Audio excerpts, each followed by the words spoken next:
Hey guys, you're right there. We're here just to record this video based on the new ROM, the MegaBlast Rom by Dutch Danny, aka Bindroid. I hope you like this. We've got a few little tweaks and whatnot in it. Right, let's go. Right, first of all, as you can see, got a nice little app drawer, just full of all my random rubbish that I use. It all plays its part. First of all, we'll get started on talking about the battery control.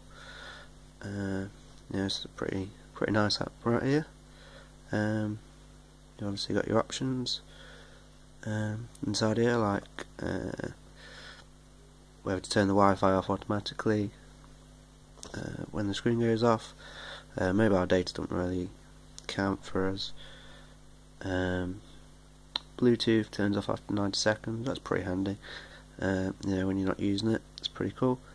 And then there's like other things like brightness, synchronization, which I found is a real lifesaver with battery. Synchronizes your Google account and whatnot only once a day, for a set amount of time, as you can see, or if you can't see, there we go. It's a little bit better. And you can just pick whichever one, and then from there, saving battery rather than syncing like every hour or so. It's pretty nice like that. Next thing I guess I can talk about is the GMD gesture control, which is just literally this, as you can see. You got some nice little gesture controls that you can set up. Some already preset, which are pretty nice. I only tend to use that one in particular, to be fair. I also got like a 3-finger swipe down, which I set myself, which just basically just takes you into the multitasking bar as such, which is nice when you're in an app and you don't want to come out of it to go to home to get back into another app sort of thing. And you can just load up that, scroll through and pick whichever one you want. The next thing that we've got, which is most probably going to be your best thing, is the flux clock. At the minute we've only got two or three places in here, if you can just see, that we actually need to edit at all.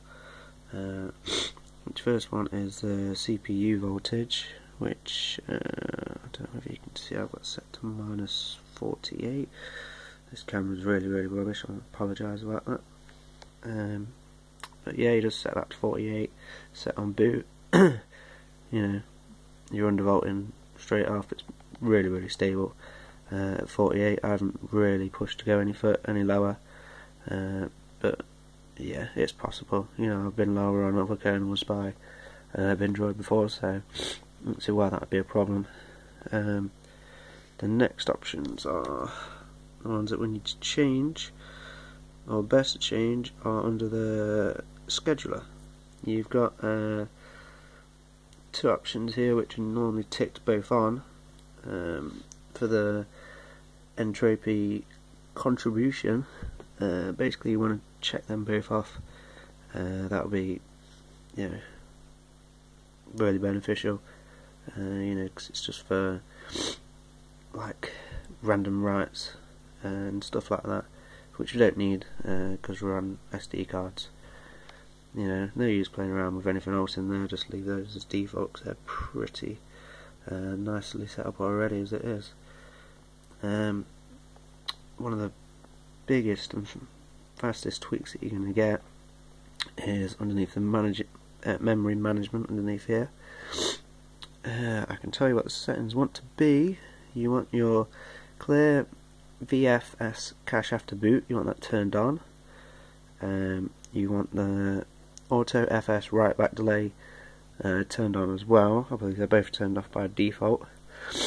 And then you want the swappiness down at 0%, the default 60. The VFS cache pressure normally set to 130, I believe it is, but we just want that setting at 1%. Basically it just lets everything run in the background. It's really nice. No lag, no slowdowns, no nothing. It's just doing it all behind the scenes as such. Your dirty radio, found from a lot of trial and error and a few people helping me look into this and whatnot, because there's a lot of things around the internet basically, you know, telling you what they should be or what they're recommended to be. But I found for this particular tablet, the P600, to be the dirty radio set at 97% and the dirty background radio set at 70%. They're pretty much the best you're going to get, to be fair, that I've tried so far, and I've done quite a bit of trying to get this as fast as you can. As you can see, it's really nice, really fast. Let me just have a quick check, see if I've missed anything. Obviously, yeah, we've got the Nova launcher, which I should have gone into a little bit. Yeah, it's pretty nice, pretty handy. Definitely speeds things up over TouchWiz, as you can see. Yeah, it's just really quick. It's just makes it a hell of a lot more fun, a hell of a lot more snappy. You know, you can customise all this, yeah, as you would normally. It's really nice. I think I've got one running in the background as well, which is, if you can see, well, I've got the clock in the centre, and then the battery icon is a circular, which is, you know, my personal preference, but I find this pretty nice. It's the way I always end up going back to, so, you know, it's, yeah, my personal preference, I guess. Yeah, that's about all that I've got to cover, I believe. You know, this is, I'd say, MegaBlast is the best ROM I've tried so far for smoothness. Yeah, there's another one out there, the Clean ROM, which is also equally as good. It just, yeah, it all depends. You know, personally, I'd much rather stick with Bindroid, seeing as he's the one who's pushing the kernel and pushing all the extra features.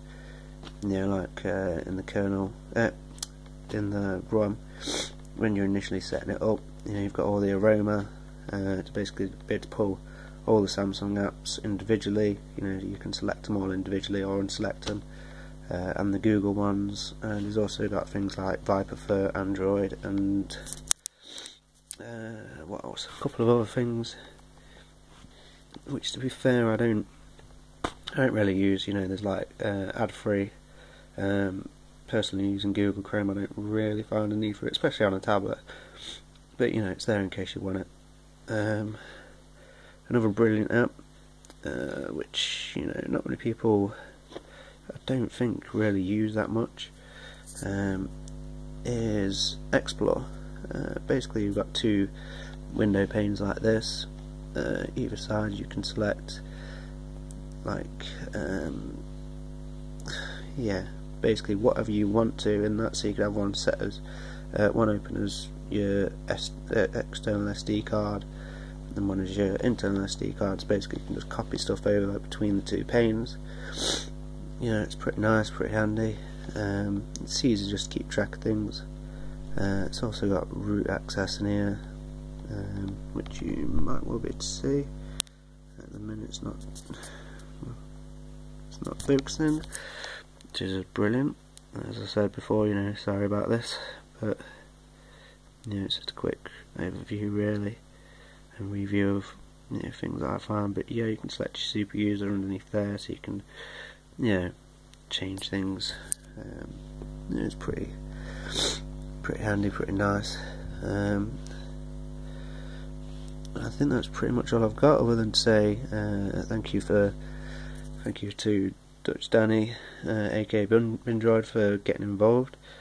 Yeah, it didn't take a lot. You know, I was just shot the question at him. You know, asked him if he wanted to get involved. He said, yeah, sure, why not? And you know, a few weeks later, this is whereabouts we are. You know, still testing on the daily to bring new updates to you, and yeah, hopefully be seeing some nice sweet features in the near future. Peace out, guys.